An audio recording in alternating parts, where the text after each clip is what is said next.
There's this unspoken pressure to be okay, especially in faith circles.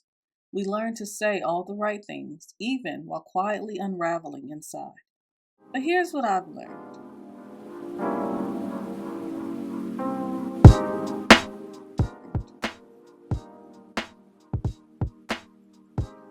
Hey friend, welcome to the Whole, Healed, and Happy podcast.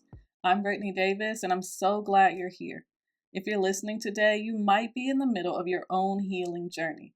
Or maybe, like I was, you're just realizing it's time to stop pretending everything's fine when it really isn't. Either way, this space is for you, a place to exhale, reflect, and meet with God. Today's devotional is called Wholeness Begins with Truth. Let's start with a powerful scripture from the book of John. John 8:32 says, "Then you will know the truth, and the truth will set you free." Truth is such a simple word, but it carries so much weight, especially when we've spent years hiding parts of ourselves just to survive. For a long time, I believed that wholeness meant having it all together. Being strong, capable, resilient, smiling through the pain, saying, "I'm fine," when I wasn't. I thought if I could just hold it all in, fix it myself, or pray hard enough, the feeling of something missing would eventually disappear. But the truth, the real truth, healing didn't begin until I stopped hiding from what hurt, until I surrendered. Wholeness begins with truth.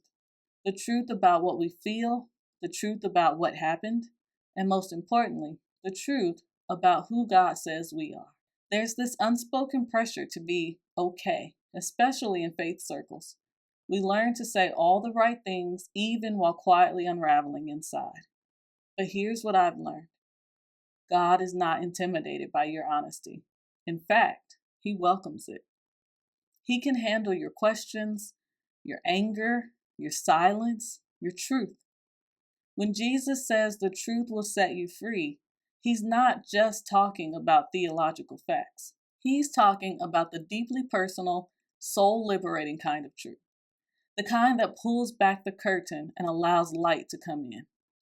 And freedom doesn't always feel like fireworks.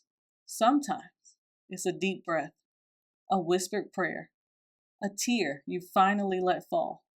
It's the first time you say out loud, "This hurt me," or "I'm not okay, but I want to be."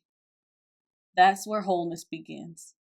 Not when we fix ourselves, but when we finally stop pretending and start being honest with ourselves, with God, and maybe with someone we trust. So today I want to encourage you, let the truth come. Let it rise, let it breathe. It's not too late, and you're not too fractured. God doesn't just want your cleaned up version. He wants the real you, because that's where healing starts. So here's something practical that you may want to try today. Write down one truth you've been afraid to say out loud, just one. Then ask God to meet you there, not with judgment, but with grace. Meditate on John 8:32 and reflect on what kind of freedom you need right now. Some questions that might help your reflection. What truth is God asking you to embrace in this season? Is there a lie you've been living under about your worth, your story, or your identity that needs to be broken by truth? What would it look like to begin walking in truth today? If today's episode stirred something in you, I just want to say you are not alone. Your story matters. And the fact that you're even here listening tells me you're already on the path toward healing. If you found this helpful, feel free to share this episode with a friend who might need it too. And sign up for our community newsletter and get the 5 Days of Freedom Challenge for free. Until then, may you walk in truth, live in grace, and move one step closer to wholeness. I'm Brittany Davis, and I'll see you next time.